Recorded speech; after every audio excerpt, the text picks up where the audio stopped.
How's it going, guys? My name's Wilson. A couple teams will have fresh faces after the trade deadline, with some contenders getting better, some teams have gotten worse, others remain the same. Here are all the winners and losers of the 2019 NBA trade deadline. Let's start with the winners first. The Philadelphia 76ers, who just got better, giving them the slight edge in trying to come out of the East, snatching Tobias Harris from the Clippers alongside his buddy Boban Marjanovic, the second time both guys were traded together. With all the Markelle Fultz drama over for Philly, finally trading him to the Magic for Jonathan Simmons, a first and second round pick. Tobias is having his best season, averaging over 20 points a game, shooting 43% from 3, is perfect spacing the floor, getting open opportunities. Philly arguably has the second best starting lineup behind Golden State, with Simmons, Redick, Butler, Harris, and Embiid. Every one of these guys are averaging at least 17 points a game. Harris is a guy who can also create his own shot, will be a nightmare matchup for opposing power forwards, making himself a complementary piece. Sacrificing flexibility and trying to win now, Simmons is still on his rookie contract. Anything short of a conference finals appearance would be a disappointment. The LA Clippers are also winners, receiving Landry Shamet, Wilson Chandler, Mike Muscala, Philly's 2020 first round pick, Miami's 2021 first round pick, and Philly's 2021 and 2023 second round pick.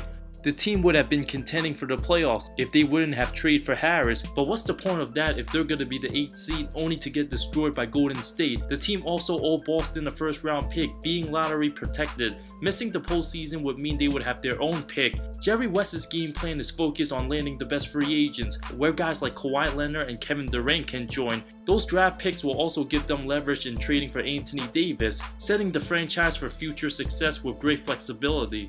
Another winner in the Dallas Mavericks, acquiring Kristaps Porzingis, Tim Hardaway Jr., Courtney Lee, Trey Burke, sending away Dennis Smith Jr., DeAndre Jordan, Wesley Matthews, and 2 future first-round picks. Now having 2 franchise players in Porzingis and Doncic, the two can turn out to be the best duo of the 2020s. Both guys have superstar potential, with KP being 23, Doncic still 19 years old. Anytime you have 2 great players, a lot of role players will be interested in joining your team. They also got rid of Harrison Barnes, trading him during the middle of a game, giving them flexibility to sign a max free agent, getting Zach Randolph and Justin Jackson in return. The decisions over the last couple months for the Mavs will open up great opportunities for a bright future.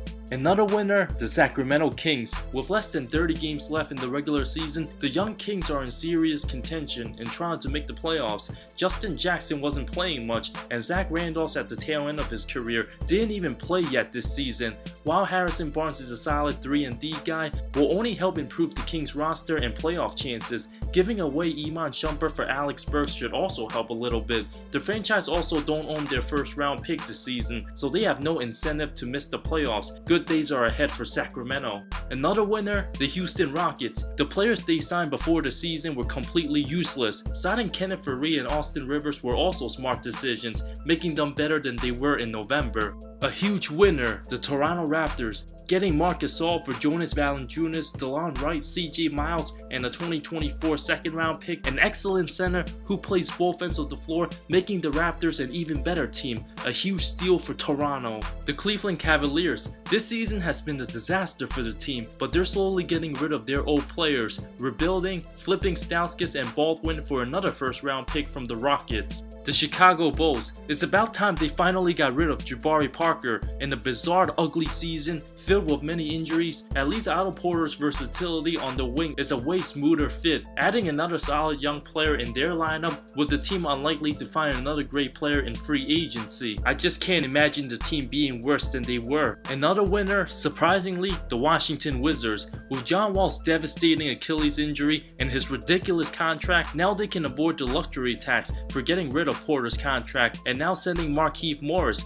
who's making $8.6 million this season, and a future second rounder to the Pelicans for Wesley Johnson, who will likely be out of the NBA next season. At least they can test out Parker and Bobby Portis and will have a fresh start. The Milwaukee Bucks, trading for Nikola Mirotic for Stanley Johnson, Jason Smith, and multiple second round picks, basically upgrading their stretch 4, where Nico is a way better player than Don Maker, a deadly 3-point shooter, a huge asset for the Bucks, perhaps a slight difference maker. Now onto the losers, the Los Angeles Lakers. Not getting Anthony Davis was as devastating and disastrous as it gets, as the team's making most of the headlines, ensuring to snatch Davis, being as aggressive as possible. They even offered Lonzo Ball, Kyle Kuzma, Brandon Ingram, Josh Hart, Zubac, KCP, along with 2 first-round picks, but the Pelicans simply just refused and continued to play games. Since all the young players on the team knows they can be traded at any time, the team gave up against the Pacers, getting blown out by 42 points. LeBron sat far away from his teammates. The lack of trust between the young core and the veterans will likely have a negative effect for the rest of the season.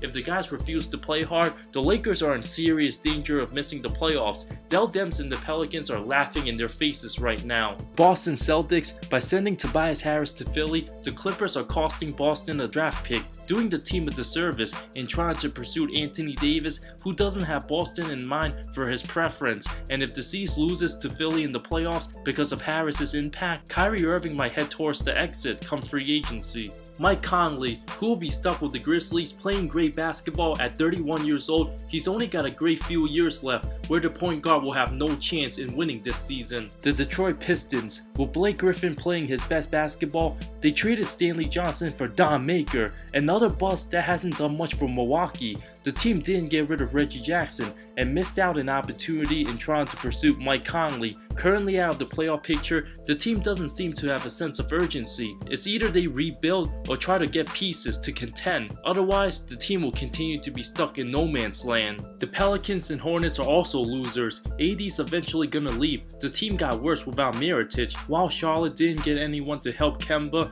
even if they make the playoffs, they'll lose in the first round pretty easily unless they play the Pacers. The New York Knicks remain a mystery at this point. If they don't draft the right guy and no star player comes in free agency, with the team stinking for another 5 years, they will be the biggest losers of the 2019 trade deadline, giving up their franchise star in Kristaps Porzingis. Only time will tell. Thank you so much for watching this video. I talk NBA comparisons, amazing storylines, NBA history, and anything basketball that will interest you. If you love the NBA, subscribe for more content, more great stuff coming soon. See you next time.